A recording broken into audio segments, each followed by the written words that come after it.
ధన్యవాదాలు తెలియజేస్తున్నా అధ్యక్ష. గౌరవ మంత్రి గారు సీతక్క గారు. అధ్యక్ష, తెలంగాణ 4 కోట్ల ప్రజల ఆకాంక్ష, 60 సంవత్సరాల పోరాటం, వీటన్నింటినీ గుర్తుపెట్టుకొని మరి తెలంగాణ ప్రజల ఆకాంక్ష, ఆత్మగౌరవాన్ని గుండెల్లో పెట్టుకొని తల్లి సోనియా గాంధీ గారు మనకు ఈరోజు తెలంగాణను ప్రకటించిన సందర్భంగా వారి బర్త్డే కూడా ఈరోజే ఉండడం మనందరికి కూడా చాలా సంతోషం. వారికి సందర్భంగా పుట్టినరోజు శుభాకాంక్షలను కూడా తెలియజేస్తా ఉన్నాను అధ్యక్ష. ఈరోజు జరుగుతున్నటువంటి విగ్రహావిష్కరణ కార్యక్రమాన్ని ఆయా పార్టీలు వాళ్ళ సొంత ఎజెండాను ఈ విగ్రహం చుట్టూ, ఈ తల్లి విగ్రహం చుట్టూ రాజకీయాన్ని చేస్తున్నటువంటి పరిస్థితి మనం చూస్తూ ఉన్నాం. ఈనాడు పెడుతున్నటువంటి తల్లి తెలంగాణ విగ్రహంలో మరి తెలంగాణ ప్రజల అస్తిత్వము, ఆత్మగౌరవం, పోరాటము, శ్రమైక జీవన మరి రూపము, ఆశీర్వాదం, తల్లి యొక్క బ్లెస్సింగ్స్, ఇవన్నీ కలగలిసినటువంటి నిండు రూపము తెలంగాణ తల్లి రూపము ఈరోజు మనం ఆవిష్కరించుకోవడం కూడా చాలా సంతోషం అధ్యక్ష. ఇందాక బీజేపీ వాళ్ళు కానీ బయట బీఆర్ఎస్ వాళ్ళు కానీ మాట్లాడుతున్నది తెలంగాణ తల్లి విగ్రహాన్ని మారుస్తున్నారని. అయ్యా, ఇప్పటి వరకు అధికారికంగా 10 సంవత్సరాల కాలం నుంచి మరి ఎక్కడైనా అధికారికంగా తెలంగాణ తల్లి విగ్రహాన్ని ఆవిష్కరింపచేసిర్రా? కేవలం వాళ్ళ పార్టీ రూపాలు, వాళ్ళ జెండా రూపము, మరి కేటీఆర్ చెల్లికి దేవతా విగ్రహ రూపాన్ని ఇచ్చుకుంటే ఎట్లా ఉంటుందో ఆ రకమైనటువంటి విగ్రహాలను వాళ్ళు పెట్టుకొని దాన్ని తెలంగాణ తల్లిగా వాళ్ళు ఇన్ని రోజులు ప్రజల మీద రుద్దిండ్రు. కానీ ఈరోజు మనము పెట్టుకునేది సాటి తల్లులు, చెల్లెలు, అమ్మలు ఎట్లా ఉంటారో, తెలంగాణ బిడ్డల యొక్క అస్తిత్వం ఎట్లా ఉంటుంది అనే రూపాన్ని మనం ఈరోజు ఇచ్చుకోవడం జరుగుతూ ఉంది. 10 సంవత్సరాలైనా కూడా వాళ్లకు కనీసం ఒక తల్లి విగ్రహాన్ని ఏర్పాటు చేసుకుందాం అనేటువంటి ఆలోచన రాలేదు. కనీసం మరి నిండు గుండెల నిండా పాడుకునేటువంటి జయ జయ తెలంగాణను ఒక రాష్ట్రీయ గీతంగా ఏర్పాటు చేసుకుందాం అనేటువంటి ఆలోచన వాళ్ళకు రాలేదు. ఈరోజు అవి మనం చేస్తూ ఉంటే మాత్రం అడ్డుకుంటా ఉన్నారు. మనం అన్నట్టుగా, మనం విన్నట్టుగా గుండెల మీద, నెత్తి గుండుల మీద కూడా మా సోదరులు కానీ సోదరిమణులు కానీ అంటే రకరకాలుగా టీజీ అని పెట్టుకుంటే మాత్రం వాళ్ళ పార్టీకి వచ్చే విధంగా బీఆర్ఎస్ పార్టీ వాళ్ళు టీఎస్గా మార్చుకున్నారు. మరి తెలంగాణ ఉద్యమంలో టీజీ అని పెట్టుకున్నది వాళ్ళ అధికారానికి రాగానే వెంటనే టీఎస్గా మార్చుకున్నప్పుడు మా సోదరులు ఎవరు కూడా మరి వాళ్ళే అధికారంలో ఉన్నారు, కేంద్రంలో ఇక్కడ కూడా ఉన్నారు బీజేపీ వాళ్ళు, కనీసం మాట్లాడలేకపోయారు. ఈరోజు ప్రజల ఆకాంక్షను ఆవిష్కరింపజేసే విధంగా జరుగుతున్న దాన్ని మాత్రము రాజకీయం చేస్తున్నారు. ముఖ్యంగా మేము తెలంగాణ కోసమే పుట్టినాం, తెలంగాణ కోసమే చేస్తామని చెప్పినటువంటి ఈనాటి బీఆర్ఎస్ పార్టీ తెలంగాణ పేరుతోటి అధికారంలోకి వచ్చిన తర్వాత ఇక ఈ రాష్ట్రంలో మాకు ఎదురేం లేదు, ఇక మేము దేశమంతా వ్యాపిస్తాం కాబట్టి భారత రాష్ట్ర సమితి అని కూడా తెలంగాణ అనేటువంటి పదాన్ని కూడా వాళ్ళు తొలగించారు. వాళ్ళు ఇవాళ మళ్ళీ తెలంగాణకు వ్యతిరేకం, తెలంగాణ అస్తిత్వానికి వ్యతిరేకం. అయ్యా, వేరే వాళ్ళు పాట రాస్తే మీరు రాష్ట్రీయ గీతంగా మనసు ఒప్పలేదు పెట్టడానికి. కనీసం ఒక్కరోజు కూడా స్కూళ్ళల్లో, బళ్ళల్లో, గుళ్ళల్లో ఎక్కడ కూడా ఆ యొక్క గీతాన్ని మీరు వినడానికి కూడా ఇష్టపడలేదు. ఈరోజు మా అందరికి గర్వంగా కూడా ఉంది. ఎక్కడ వెళ్ళినా కూడా ఫస్ట్ జయ జయ తెలంగాణ అని ఒక దళిత బిడ్డ రాసినటువంటి పాటను మేమందరం కూడా వింటుంటే నిజంగా మనసు పులకరిస్తూ ఉంది. అదేవిధంగా ఇక్కడ చూస్తున్నటువంటి ప్రతిరూపం తల్లి విగ్రహాన్ని కూడా చూస్తుంటే మమ్మల్ని మేము చూసుకున్నట్టుగా, మా అక్క చెల్లెలను చూసుకున్నట్టుగా, మా తల్లులను చూసినట్టుగా మాకు అనిపిస్తూ ఉంది. దాంట్లో ఎలాంటి రాజకీయం లేదు. కాకపోతే ఏంటంటే వాళ్ళకు బీఆర్ఎస్ వాళ్ళకు వాళ్ళ ఇంట్లో ఉండేటువంటి రూపం, నేను ఎప్పుడో 2-3 ఏళ్ల కింద నుంచే మాట్లాడుతున్నా, ఆ విగ్రహ రూపం చూడండి. ఎవరైనా శ్రమైక జీవనం ఉందా? మీరు తెలంగాణ తల్లి విగ్రహం పెట్టండి, కానీ దేవత రూపం ఇచ్చి ఇవాళ కొంతమంది ధనము ధాన్యంతో ఉండొచ్చు, కానీ తెలంగాణ సమాజం అట్లా లేదు.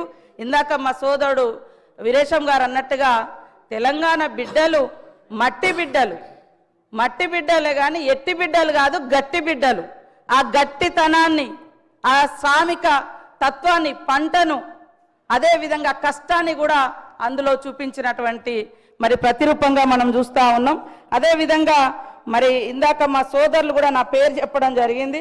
నేను ఇచ్చేది అధికారికంగా జిల్లా కలెక్టర్లకు ఎన్ఆర్ఈ చేసేస్తే వాళ్ళకి ఇస్తున్నాం, లేదా ఏమైనా గతంలో ఎక్కువ ఇచ్చిన కాడ కొద్దిగా తక్కువ ఇచ్చి ఇస్తున్నాం. ఎందుకంటే ఆల్రెడీ ఎక్కువ డబ్బులు వాళ్ళకు పోయిన కాడ కాన్స్టిట్యున్సీకే ఇస్తున్నాం, కానీ వేరే రూపంలో లేదు.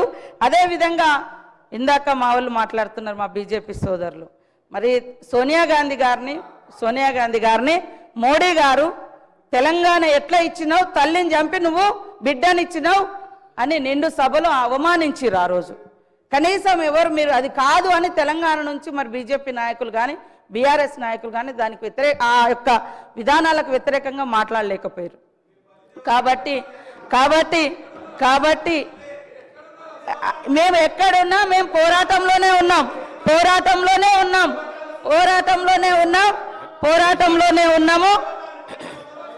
1200 మందిని 1200 మంది అని ఆ రోజు కేసీఆర్ అని ఆయన అధికారానికి వచ్చినాక మళ్ళీ 400 మంది కుదించారు. కనీసం మీరైనా ఇవ్వలేదు. ఎక్కడ ఉన్నామనేది అంటే మేము ఎక్కడున్నాం, ప్రజలలో ఉన్నాం, పోరాటంలో ఉన్నాం. తెలంగాణ ఉద్యమంలో నేను కూడా జైలు వేసిన 7 రోజులు ములుగు కేంద్రంగా నిరాహార దీక్ష కూడా చేసినాం. నేను అనేది సరే అదే ఓకే, తెలంగాణ వచ్చిన తర్వాత కూడా తెలంగాణను కించపరిచే అవసరం అంటున్నా. ఓకే, మేము ఎక్కడున్నామని ఓకే, మేము ఎక్కడున్నామో ఈ రోజు అదే పార్టీతో మీరు అంటగా అవుతున్నారు కదా. మేము ఆ రోజున్న పార్టీతోటి ఈ రోజు మీరు అంటగా అవుతున్నారు కదా. ఆ పార్టీ మీద డిపెండ్ అయ్యే ఇలా కేంద్రంలో మీ ప్రభుత్వం నడుస్తుంది కదా అని నేను అంటున్నా. కాబట్టి నేను అనేది ఎస్, ఆ రోజైనా ఈ రోజైనా మా గొంతులు తెలంగాణ ప్రజల కోసం వినిపించినాం. నిండు సభలో సోనియమ్మను పట్టుకొని కాంగ్రెస్ను పట్టుకొని మీరు తల్లిని చంపి తెలంగాణ ఇచ్చింది ఇది కరెక్ట్ కాదన్నప్పుడు ఇవాళ ఏం మాట్లాడుతున్నారు, ఈరోజు ఏం మాట్లాడుతున్నారు? కాబట్టి ఇవాళ రాజకీయాలలో వేరే రకం కేంద్రంలో పార్లమెంట్ వేదికగా మాట్లాడితే మీరు ఎందుకు మాట్లాడలేదు?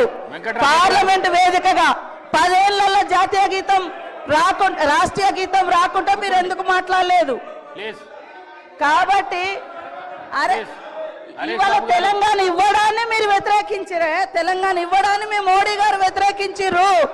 తెలంగాణ ఇవ్వడాన్ని మీ మోడీ గారు వ్యతిరేకించారు. కాబట్టి అధ్యక్ష కాంగ్రెస్ ప్రభుత్వం అధికారంలోకి వచ్చిన నాటి నుండి కాంగ్రెస్ ప్రభుత్వం అంటేనే మహిళల్ని గౌరవించే ప్రభుత్వం. ఇందిరాగాంధీ గారి కాడ నుంచి ఈ రోజు మహిళలకు ఇచ్చేటువంటి సంక్షేమ పథకాలన్నీ కూడా మహిళలను ఏ సమాజం అయితే మహిళ అభివృద్ధి జరుగుతుందో ఆ సమాజం అభివృద్ధి చెందినట్టుగా ఏదైతే మనం కొనబద్ధంగా తీసుకుంటామో ఆ విషయాన్ని మరి డాక్టర్ బిఆర్ అంబేద్కర్ గారు చెప్పిన పద్ధతిలో ఈనాటి గవర్నమెంట్ కూడా మహిళల యొక్క సంక్షేమం కోసం మొదటి నుంచి లాస్ట్ ఇయర్ ఇదే డిసెంబర్ 9th రోజు ఇదే అసెంబ్లీ వేదికగా ఇదే అసెంబ్లీ పక్కన మరి ఉచితంగా బస్సు ప్రయాణాన్ని కూడా మనం మహిళలకు ప్రారంభించిన రోజు అధ్యక్ష. ఈ రోజు వరకు 4,000 కోట్ల రూపాయలను ఉచిత బస్సు ప్రయాణానికి మనం ఖర్చు పెట్టడం జరిగింది. ఈ సందర్భంగా 118 కోట్ల మహిళా ప్రయాణాలు జరిగింది. నష్టాలలో ఉన్నటువంటి బస్సును ఆర్టీసీని ఈరోజు లాభాల్లోకి తీసుకొచ్చే ప్రయత్నం చేస్తూ ఉన్నాం. అదేవిధంగా గతంలో కాంగ్రెస్ ఉన్నప్పుడు దేశంలో 450-500 గ్యాస్ ఉంటే బీజేపీ వచ్చిన తర్వాత 1200 పెంచింది. ఇప్పుడు మా సోనియమ్మ గారి యొక్క ఆదేశానుసారం సీఎం రేవంత్ రెడ్డి గారు మా క్యాబినెట్ అంతా కూర్చొని మరి ఏదైతే వాగ్దానం చేసినామో 500కే మేము గ్యాస్ ఇస్తా ఉన్నాం. పేదింటి బిడ్డలకు కూడా గుడిసెలో వెలుగు నింపాలని ఉచితంగా 200 యూనిట్ల కరెంటు కూడా ఇస్తా ఉన్నాం. మీరు 10 ఏళ్లలో రైతులకు రుణమాఫీ చేయలేదు, తీసుకొస్తానన్నటువంటి బ్లాక్ మనీ తీసుకురాలేదు, 2 కోట్ల ఉద్యోగాలు ఇవ్వలేదు. ఇవన్నీ 11 ఏళ్ళైనా మీరు చేయలేదు. 1 ఇయర్లో చేయలేదు అనడం ఎంతవరకు, ఇదంతా మాట్లాడము ఎంతవరకు కరెక్ట్ సార్? కాబట్టి ఇది విగ్రహానికి సంబంధించినటువంటి సభ, విగ్రహావిష్కరణ ఈరోజు జరుగుతున్నటువంటి సమావేశము సీఎం రేవంత్ రెడ్డి గారు ఇవాళ విగ్రహావిష్కరణకు సంబంధించినటువంటి ఇన్విటేషను స్టేట్మెంట్ ఇవ్వడం జరిగింది. దాని నుంచి డైవర్ట్ చేసి రాజకీయాలు మాట్లాడుతున్నారు. అందుకనే నేను మాట్లాడాల్సి వచ్చింది. కాబట్టి ఈరోజు మనం ప్రతిష్ఠింప చేసుకునేటువంటి తెలంగాణ తల్లి విగ్రహం ప్రతి ఇంట్లో ఒక ఆడపడుచు విగ్రహం లాగా మాకు కనిపిస్తుంది. కాబట్టి మీ ఇందాక నేను మండలికి పోయినా బీజేపీ సభ్యులు 100% సపోర్ట్ చేశారు. ఇక్కడ మాత్రం వీళ్ళు కావాలని రాజకీయం చేస్తున్నారు. బీఆర్ఎస్ వాయిస్ బీజేపీ వాయిస్ ఒకటే అనేది స్పష్టమవుతుంది. వాళ్ళు బయట చేస్తారు, మీరు లోపల చేస్తారు, అంతకంటే తేడా లేదు. కాబట్టి ఈ విగ్రహాన్ని తెలంగాణ అస్తిత్వ విగ్రహం ఇది. అందరూ సంతోషంగా ఈ సభలోకి రావాలి, విగ్రహావిష్కరణ సభలోకి రావాలని కోరుతా ఉన్నాను. రాకేష్ రెడ్డి గారు ప్లీజ్ గౌరవ మంత్రి గారు శ్రీనివాస్ రెడ్డి గారు. అధ్యక్ష, థ్యాంక్ యూ వెరీ మచ్. ఈ డిసెంబర్ 9 అంటే ఈ డిసెంబర్ 9కి ఒక ప్రత్యేకత ఉంది.